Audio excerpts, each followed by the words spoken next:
Для многих ребят сегодняшнее посвящение в отряд – важное событие. Среди них семиклассник Магомед, который давно хотел стать частью движения.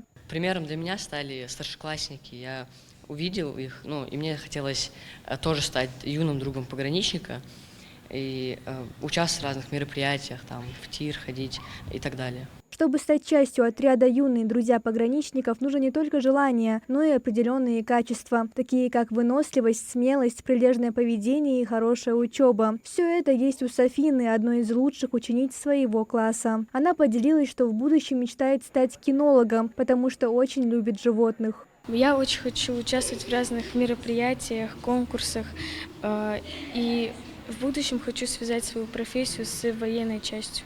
Прежде чем вступить в отряд «Юные друзья пограничников», школьники дают торжественное обещание. Обещаем с достоинством и гордостью нести почетное звание «Юный друг пограничника», быть настоящими патриотами и достойными гражданами своей Родины. После церемонии клятвы семиклассникам вручают официальное удостоверение и зеленые береты как символ принадлежности к отряду.